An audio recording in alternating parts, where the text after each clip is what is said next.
अल्लाह के नाम पे कुछ दे दो। हमारे पास कुछ भी नहीं है। चलो मेरे साथ। चाची क्या हुआ? ये लो, इसको ले जाओ। चाची ये आप क्या कह रहे हैं? खुदा के लिए ऐसा ना करें। तुम फिक्र मत करो, चलो मेरे साथ, मैं तुम्हें खुश रखूंगा। एक गांव में जैनब नाम की एक लड़की रहती थी। उसकी उम्र 18 साल थी। जैनब एक यतीम लड़की थी।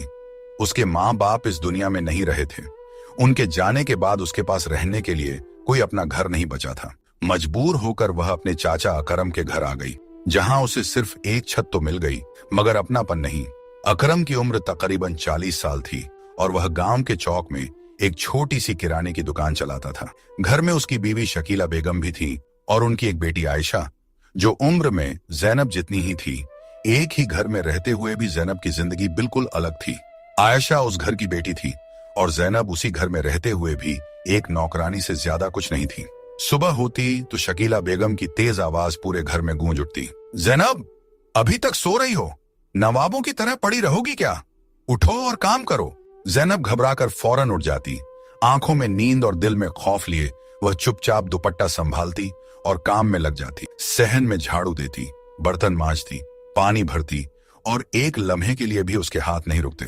उधर आयशा आराम से चारपाई पर बैठी मोबाइल में मशगूल रहती, कभी हंसती, कभी वीडियो देखती और बीच बीच में हुक्म चलाती। जैनब, पानी ले आओ, मेरे कपड़े इस्त्री करो, जूते भी साफ करना। जैनब हर बार आहिस्ता से जी कहकर सब कुछ करती जाती। न कोई शिकायत, न कोई जवाब। शकीला बेगम दूर से उसे घूरती रहती और सख्त लहजे में कहती, काम ठीक से करना वरना आज खाना नहीं मिलेगा। ये सुनकर जैनब के हाथ और तेज चलने लगते। भूख पहले ही उसे कमजोर कर रही होती और ऊपर से डर उसके दिल को जकड़े रखता। सारा दिन वह यूं ही काम में लगी रहती।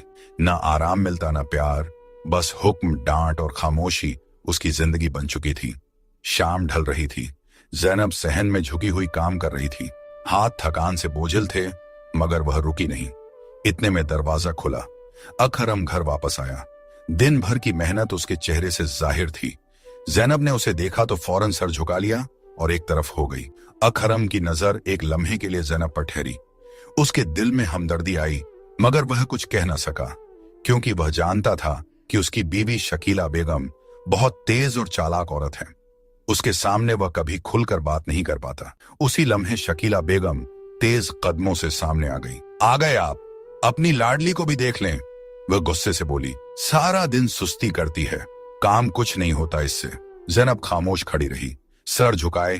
अकरम ने हल्की आवाज में कहा, काम तो करती है, मगर शकीला बेगम फौरन भड़क गई। आपको तो बस इसकी तरफदारी करनी है, हम इसे मुफ्त में पाल रहे हैं क्या? अकरम फौरन खामोश हो गया। वह अपनी बीवी के आगे बेबस था। न वह बहस कर सकता था, न आवाज उठा सकता था। उसने एक नजर जैनब पर डाली मगर कुछ न कहा और खामोशी से अंदर चला गया। जैनब वहीं खड़ी रह गई, खामोश, अकेली और बिल्कुल बेसहारा। रात हो चुकी थी। घर में सब अपने कमरों में सो चुके थे। जैनब आहिस्ता से सहन के कोने में पड़ी अपनी टूटी सी चारपाई पर आकर लेट गई। पेट खाली था और दिल भरा हुआ। उसने आंखें बंद की मगर नींद नहीं आई। खामोशी में उसके आंसू बहते रहे। सुबह हुई तो अकरम काम के लिए निकल गया। जैनब खामोशी से एक तरफ खड़ी थी। जैसे ही दरवाजा बंद हुआ, शकीला बेगम का लहजा बदल गया। अब खड़ी क्या हो, जाओ अपना काम करो। जैनब डर कर फौरन काम में लग गई। इतने में दरवाजे पर दस्तक हुई। अल्लाह के नाम पर कुछ दे दो। शकीला बेगम तेज कदमों से दरवाजे की तरफ बढ़ी और दरवाजा खोल दिया। दरवाजा खुला तो बाहर एक नौजवान फकीर खड़ा था, फटे पुराने कपड़े मगर नजरें सीधी। वह आहिस्ता से बोला, अल्लाह के नाम पर कुछ दे दो। शकीला बेगम ने सर्द नजरों से उसे देखा। हमारे पास कुछ नहीं है। वह मुड़ने ही लगी थी कि उसकी नजर जैनब पर पड़ी, जो खामोशी से एक तरफ खड़ी थी। उसी वक्त आयशा भी पास आ गई और हल्की सी मुस्कुराहट के साथ बोली, अम्मी, बिल्कुल ठीक कह रही हैं आप। शकीला बेगम के चेहरे पर सख्ती आ गई। वह फकीर की तरफ मुड़ी और बेरहमी से बोली, अगर लेना ही है तो इसे ले जाओ। जैनब जैसे सुनकर साकित रह गई। चाची, ये आप क्या कह रही हैं? उसकी आवाज कांप रही थी। वह रोते हुए आगे बढ़ी, खुदा के लिए मेरे साथ ऐसा ना करें। जैनब की आंखों से आंसू बहने लगे मगर शकीला बेगम ने उसकी एक न सुनी। उसने जैनब का हाथ पकड़ा और जबरदस्ती उसे फकीर के हवाले कर दिया। दरवाजा जोर से बंद हो गया और जैनब रोती हुई एक अजनबी के साथ अकेली रह गई। जैनब दरवाजे के बाहर खड़ी रो रही थी, आंखों से आंसू मुसलसल बह रहे थे। फकीर ने आहिस्ता से उसकी तरफ देखा और नरम लहजे में बोला, आप फिक्र न करें, मैं आपके साथ हूं, घबराने की जरूरत नहीं है। जैनब ने नम आंखों से उसकी तरफ देखा मगर कुछ न बोली। वह आहिस्ता आहिस्ता उसके साथ चलने लगी। गांव पीछे रह गया, रास्ता बदलता गया। कुछ देर बाद वह एक खूबसूरत बड़े से बंगले के सामने रुक गए। जैनब हैरान हो गई। उसने चौंक कर उस लड़के की तरफ देखा मगर वह खामोशी से दरवाजा खोलकर अंदर चला गया। जैनब भी आहिस्ता से उसके पीछे अंदर दाखिल हो गई। अंदर सब कुछ साफ, पुरसुकून और खूबसूरत था। वह अभी हैरानी में ही खड़ी थी कि अंदर से एक बूढ़ी औरत बाहर आई। उसने पहले जैनब को देखा, फिर अपने बेटे की तरफ। ये कौन है बेटा? जैनब खामोश खड़ी सब देख रही थी। उसके दिल में एक ही सवाल था, ये सब क्या है? एक फकीर और इतना बड़ा घर? वह हैरानी और खौफ के दरमियान खड़ी रह गई। बूढ़ी माँ ने हैरानी से पूछा, ये कौन है बेटा? फकीर एक लम्हा खामोश रहा। उसने जैनब की तरफ देखा, फिर आहिस्ता से बोला, अम्मी, ये यतीम है, इसका कोई सहारा नहीं, इसीलिए मैं इसे यहाँ ले आया हूँ। इतना कहकर वह खामोशी से मुड़ा और बंगले से बाहर चला गया। सफिया बेगम कुछ लम्हे वहीं खड़ी रहीं, फिर उनके चेहरे पर नरमी आ गई। उन्होंने जैनब की तरफ देखा और आहिस्ता से कहा, आओ बेटी, अंदर आ जाओ। जैनब खामोशी से उनके साथ अंदर चली गई। वह उसे एक कमरे में ले गई और थोड़ी देर बाद खाना लाकर उसके सामने रख दिया। पहले खाना खा लो बेटी। जैनब ने आहिस्ता आहिस्ता खाना शुरू किया, जैसे कई दिनों बाद उसे सुकून मिला हो। खाने के बाद सफिया बेगम उसके पास बैठ गई। नरमी से बोली, बेटा, ये घर तुम्हारा ही है, अब तुम यहीं रहो। जैनब ने हैरानी से इधर उधर देखा। उसके दिल में एक ही सवाल था, एक फकीर और इतना बड़ा घर। वह कुछ समझ न सकी, बस खामोश बैठी रह गई। शाम ढल चुकी थी। अकरम घर में दाखिल हुआ। उसने इधर उधर नजर दौड़ाई मगर जैनब नजर न आई। वह रुक कर बोला, जैनब कहाँ है? शकीला बेगम ने बेपरवाही से जवाब दिया, मैंने उसे भेज दिया है। अकरम चौंक गया। कहाँ भेज दिया? वह सर्द लहजे में बोली, एक फकीर आया था, उसी के साथ। अकरम के चेहरे का रंग बदल गया। आपने ये क्या कर दिया? वह अकेली लड़की थी। शकीला बेगम ने सख्ती से कहा, मुझे सब मालूम है क्या करना है। फिर आयशा की तरफ देखकर बोली, मेरे लिए मेरी अपनी बेटी काफी है। अकरम कुछ लम्हे खामोश खड़ा रहा। वह कुछ कहना चाहता था मगर कह न सका। उसके चेहरे पर बेबसी और परेशानी साफ नजर आ रही थी। दूसरी तरफ रात हो चुकी थी। बंगले में खामोशी फैली हुई थी। सफिया बेगम ने नरमी से कहा, बेटा, तुम आराम करो। वह जैनब को साथ लेकर एक कमरे में गई। कमरा साफ सुथरा और पुरसुकून था। उन्होंने आहिस्ता से कहा, बेटा, यहां आराम करो। जैनब खामोशी से बिस्तर पर बैठ गई। सफिया बेगम दरवाजा हल्के से बंद करके चली गई। कमरे में खामोशी छा गई। जैनब इधर उधर देखती रही। उसके जहन में एक ही बात घूम रही थी, इतना बड़ा घर और वह फकीर, यह सब क्या है? वह कुछ समझ न सकी। आहिस्ता आहिस्ता उसकी आंखें बंद होने लगीं और वह वहीं सो गई। जब सुबह हुई तो सफिया बेगम कमरे में आई। बेटा उठो, सुबह हो गई है। जैनब उठकर बाहर आई और सहन में जाकर बैठ गई। कुछ देर बाद सफिया बेगम नाश्ता लेकर आई। ये लो बेटा, नाश्ता कर लो। जैनब खामोशी से नाश्ता करने लगी। नाश्ते के बाद जैनब ने हिम्मत करके पूछा, अम्मा, मुझे कुछ समझ नहीं आ रहा, वो फकीर कौन है और ये बंगला? सफिया बेगम कुछ लम्हे खामोश रहीं, फिर आहिस्ता से बोली, बेटा, मैं भी सब कुछ नहीं जानती। वह एक लम्हा रुकी। वह बस अपना काम करता है, ज्यादा बातें नहीं बताता। उन्होंने नरमी से जैनब की तरफ देखा। तुम फिक्र न करो, वक्त के साथ सब समझ आ जाएगा। जैनब खामोश हो गई मगर उसके दिल में सवाल अब भी बाकी थे। जैनब आहिस्ता आहिस्ता उस घर के कामों में लग गई।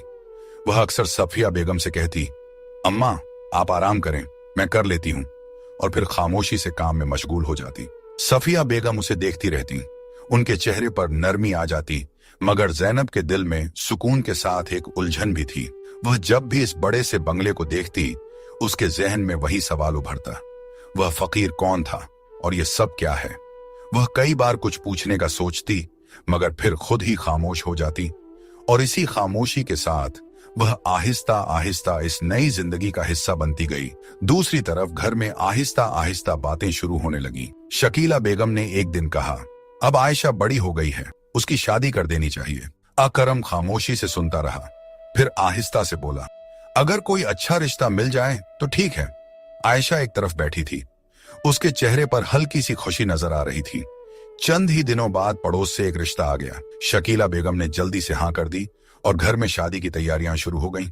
चंद दिन बाद आयशा की शादी हो गई। घर में सादा सी तैयारी हुई। चंद करीबी लोग जमा हुए और खामोशी से ये रस्म मुकम्मल हो गई। रुखसती का वक्त आया। आयशा की आंखों में आंसू थे। वह एक लम्हे के लिए रुकी, फिर आहिस्ता से अपने घर को देखा और खामोशी से रुखसत हो गई। वह अपने ससुराल चली गई। जिस लड़के से उसकी शादी हुई उसका नाम इमरान था। बज़ाहिर वह ठीक लगता था, नरम लहजा, सीधा सा अंदाज, मगर हकीकत में वह एक लापरवाह और आवारा मिजाज लड़का था। और ये बात अभी किसी को मालूम नहीं थी। शादी के कुछ दिन गुजर गए। शुरू में सब ठीक था। आयशा आहिस्ता आहिस्ता अपने नए घर में रहने लगी। घर में इमरान, उसकी माँ रुकैया बेगम और ससुर हाजी सलीम थे। मगर वक्त के साथ रवैये बदलने लगे। रुकैया बेगम अब आयशा को गौर से देखती, फिर एक ठंडी सांस लेकर कहती, तुम्हें घर का काम भी ठीक से नहीं आता। कभी रोटी देखकर कह देती, ये भी कोई पकाने का तरीका है। और कभी धीरे से ये जुमला कह देती, लगता है तुम्हें किसी ने कुछ सिखाया ही नहीं। उनके अल्फाज ज्यादा नहीं होते थे, मगर दिल पर असर छोड़ जाते थे। उधर इमरान भी बदलने लगा था। वह अक्सर देर से घर आता और आते ही खामोशी इख्तियार कर लेता। आयशा से बात करना जैसे उसके लिए जरूरी ही न रहा हो। घर में होते हुए भी एक फासले का एहसास रहता। आयशा सब कुछ खामोशी से सहती रही और दिल ही दिल में यही सोचती रही कि शायद वक्त के साथ सब ठीक हो जाए।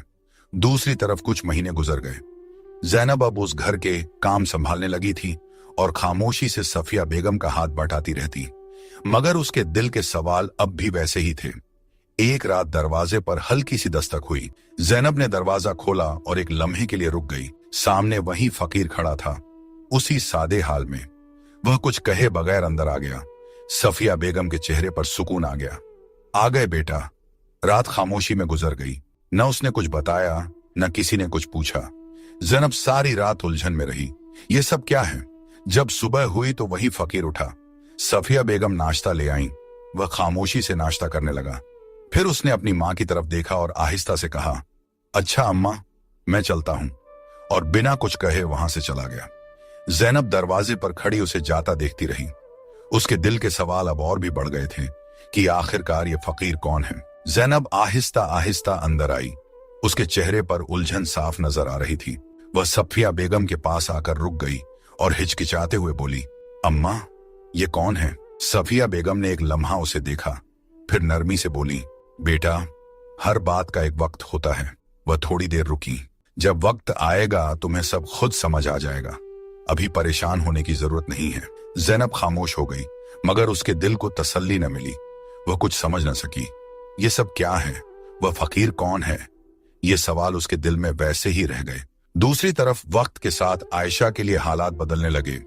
रुकैया बेगम का रवैया सख्त हो गया और इमरान भी बात बात पर नाराज रहने लगा। घर का माहौल बोझिल हो गया था। आयशा खामोशी से सब सहती रही। एक दिन खाने में नमक कुछ ज्यादा हो गया। बात छोटी सी थी, मगर वहीं खत्म न हुई। रुकैया बेगम ने सख्त लहजे में आयशा को टोक दिया। आयशा घबरा गई। वह आहिस्ता से कुछ कहने लगी, मगर बात बढ़ती चली गई। उसी दौरान इमरान घर आ गया। उसने आते ही बात सुनी और बिना कुछ समझे आयशा पर गुस्सा हो गया। आयशा अपनी सफाई देना चाहती थी, मगर उसने एक न सुनी। गुस्सा उसके काबू में न रहा और उसी गुस्से में उसने आयशा को तलाक दे दी। एक लम्हे में सब कुछ खत्म हो गया। आयशा साखित खड़ी रह गई। आंखों में आंसू थे, मगर अब कुछ बाकी नहीं था। इमरान ने धक्का देकर आयशा को घर से बाहर निकाल दिया। दरवाजा उसके पीछे बंद हो गया। आयशा कुछ लम्हे वहीं खड़ी रह गई। आंखों से आंसू बह रहे थे, मगर अब उसके पास वापस जाने का कोई रास्ता नहीं था। वह आहिस्ता आहिस्ता अपने घर की तरफ चल पड़ी। कुछ देर बाद वह अपने घर पहुंच गई। दरवाजा खुला। शकीला बेगम की नजर उस पर पड़ी तो वह घबरा गई। क्या हुआ? आयशा की आवाज भर आई, अम्मी, मुझे तलाक हो गई। ये सुनते ही शकीला बेगम साखित रह गई। उनकी आंखों में आंसू आ गए। घर में खामोशी छा गई। शाम को जब अकरम घर आया, उसने आयशा को इस हाल में देखा तो परेशान हो गया। बेटी, क्या हुआ? आयशा ने रोते हुए सब कुछ बता दिया। अकरम खामोश हो गया। उसके चेहरे पर फिक्र और बेबसी साफ नजर आ रही थी। उधर शकीला बेगम एक तरफ बैठी थी। उनके दिल में पहली बार पछतावे की चुभन महसूस होने लगी। जब सुबह हुई तो घर का माहौल बोझिल था। अकरम सबसे ज्यादा परेशान था। वह इस सदमे को बर्दाश्त न कर सका। खामोश बैठा था कि अचानक उसने अपने सीने पर हाथ रखा और दर्द से तड़प उठा। आयशा और शकीला बेगम घबराकर उसकी तरफ भागी, मगर वह कुछ न बोल सका। चंद ही लम्हों में वह इस दुनिया से चला गया। आयशा और शकीला बेगम उसे पकड़कर रोती रह गईं। घर में कोहराम मच गया। शोर सुनते ही गांव वाले अकरम के घर में जमा होने लगे। देखते ही देखते घर लोगों से भर गया। हर तरफ खामोशी और अफसोस की फजा थी। लोग आहिस्ता आहिस्ता उसके पास आते और दुआओं में लग जाते। कुछ देर बाद अकरम को सुपुर्द एक खाक कर दिया गया। घर एकदम सुनसान हो गया। चंद दिन गुजर गए। अकरम के जाने के बाद घर में कोई कमाने वाला न रहा। मजबूरी में दुकान भी बेच दी गई। कुछ दिन उसी से गुजारा चलता रहा, मगर वह रकम भी आहिस्ता आहिस्ता खत्म हो गई। अब न कोई सहारा था, न कोई आमदनी। घर के हालात दिन ब दिन खराब होने लगे। शकीला बेगम परेशानी में डूबी रहती। आयशा भी खामोश बैठी रहती। एक दिन शकीला बेगम ने भारी आवाज में कहा, हमसे बहुत बड़ी गलती हो गई। हमने ज़ैनब के साथ अच्छा नहीं किया। आयशा ने सर झुका लिया। दोनों के दिल पर बोझ बढ़ता जा रहा था। उधर गांव वालों ने भी साथ छोड़ दिया था। कोई उनके करीब आने को तैयार न था। सबको मालूम था कि ज़ैनब के साथ क्या हुआ था। शायद यही उनके अपने अमल का नतीजा था। हालात यहां तक पहुंच गए कि उन्हें खाने को भी तरसना पड़ा। दूसरी तरफ कुछ अरसा गुजरने के बाद एक दिन दरवाजा खुला और वही नौजवान घर में दाखिल हुआ, मगर इस बार वह पहले जैसा नहीं था। साफ सुथरे कपड़े और संभला हुआ अंदाज। ज़ैनब उसे देखकर रुक गई। वह पहचान न सकी। इतने में सफिया बेगम आगे बढ़ी। आ गए बेटा? वह हल्के से मुस्कुराया। जी अम्मा, आ गया। ज़ैनब की हैरानी और बढ़ गई। वह आहिस्ता से बोली, आप तो फकीर थे, ये सब क्या है? वह चंद लम्हे खामोश रहा, फिर बैठ गया। आओ बैठो, मैं सब बताता हूं। ज़ैनब उसके सामने बैठ गई। वह धीरे से बोला, आज तक मैंने ये बात किसी को नहीं बताई, लेकिन आज तुम्हें बता रहा हूं, मगर ये बात तुमने किसी को नहीं बतानी। ज़ैनब ने सर हिला दिया। फिर उसने कहा, मेरा नाम शहजाद है। वह एक लम्हा रुका। और मैं खुफिया इदारे ISI का अफसर हूं। ज़ैनब हैरानी से उसे देखती रह गई। वह आगे बोला, मैं एक मिशन पर था जिसके लिए मुझे फकीर का रूप इख्तियार करना पड़ा। कई महीनों से इसी काम में था और अब मेरा मिशन मुकम्मल हो चुका है। फिर उसने संजीदगी से कहा, लोगों की नजर में मैं फकीर था, मगर हकीकत कुछ और है। वह चंद लम्हे ज़ैनब को देखता रहा, फिर आहिस्ता से बोला, मैं तुम्हें यहां यूं ही नहीं लाया था। ज़ैनब खामोश रही। मैं चाहता हूं कि अब हम अपनी नई जिंदगी शुरू करें। फिर उसने नरमी से कहा, मैं तुमसे शादी करना चाहता हूं, क्या तुम राजी हो? ज़ैनब ने कुछ न कहा, बस हल्की सी मुस्कुराहट उसके लबों पर आ गई और उसी मुस्कुराहट में उसकी रजा शामिल थी। चंद दिनों बाद उनकी शादी धूमधाम से हुई। घर में रोशनियों की बहार थी। रिश्तेदार और मेहमान खुशी में शरीक थे। ज़ैनब के चेहरे पर सुकून और खुशी साफ नजर आ रही थी। वह बार बार दिल ही दिल में शुक्र अदा करती। शहजाद भी उसका हर तरह ख्याल रखता। वक्त गुजरता गया और दोनों खुशी से जिंदगी गुजारने लगे। एक दिन शहजाद ने मुस्कुराकर कहा, चलो आज शहर घूमने चलते हैं। ज़ैनब ने हल्की सी मुस्कुराहट के साथ हाँ कर दी। दोनों गाड़ी में बैठे और शहर की तरफ निकल गए। रास्ते भर ज़ैनब बाहर देखती रही, जैसे नई जिंदगी को महसूस कर रही हो। कुछ देर बाद शहजाद ने गाड़ी एक जगह रोकी। चलो यहाँ कुछ खा लेते हैं। दोनों गाड़ी से उतरे। जैसे ही आगे बढ़े ज़ैनब के कदम अचानक रुक गए। उसकी नजर सामने पड़ी। फुटपाथ के किनारे दो औरतें बैठी थीं, पुराने कपड़े और हाथ में कटोरा। वह भीख मांग रही थीं। ज़ैनब की सांस रुक सी गई। वह पहचान चुकी थी। वह उसकी चाची और आयशा थीं। वह आहिस्ता आहिस्ता उनकी तरफ बढ़ी, आंखों में हैरानी और दिल में बेशुमार सवाल। चाची, आप यहाँ? शकीला बेगम ने सर उठाया। पहले तो वह पहचान न सकी, फिर जैसे ही नजर ठहरी वह चौंक गई। ज़ैनब, तुम? उनकी आवाज कांप गई। तुम जिंदा हो? ज़ैनब ने पुरसुकून लहजे में कहा, जी मैं ज़ैनब ही हूं। फिर उसने शहजाद की तरफ इशारा किया, और जिसके हवाले आपने मुझे किया था वो यही है। ये सुनते ही शकीला बेगम की आंखों में आंसू आ गए। वह कांपती हुई आवाज में बोली, बेटा हमें माफ कर दो, हमसे बहुत बड़ी गलती हो गई। आयशा भी सर झुकाए बैठी थी। ज़ैनब कुछ लम्हे खामोश रही, फिर आहिस्ता से बोली, आप माफी के काबिल तो नहीं थी, मगर अल्लाह की रजा के लिए मैं आपको माफ करती हूँ। उसने चंद नोट निकाले और उनके कटोरे में रख दिए, फिर खामोशी से मुड़ गई। शहजाद उसके साथ था। दोनों आगे बढ़े और एक रेस्टोरेंट में दाखिल हो गए। टेबल पर बैठकर खाना मंगवाया। कुछ लम्हे खामोशी रही, फिर शहजाद ने आहिस्ता से पूछा, ये वही है? ज़ैनब ने सर हिलाया। हाँ वही। शहजाद खामोश हो गया और जैनब ने एक गहरी सांस ली, जैसे माँ जी का बोझ वहीं छोड़ आई हो। और यूं उनकी जिंदगी एक नई रोशनी के साथ आगे बढ़ गई। इंसान जो दूसरों के साथ करता है वही एक दिन उसके सामने आता है, इसलिए हमेशा रहम और अच्छाई का रास्ता इख्तियार करें। अगर आपको यह कहानी पसंद आई हो तो चैनल को सब्सक्राइब करें। फिर मिलते हैं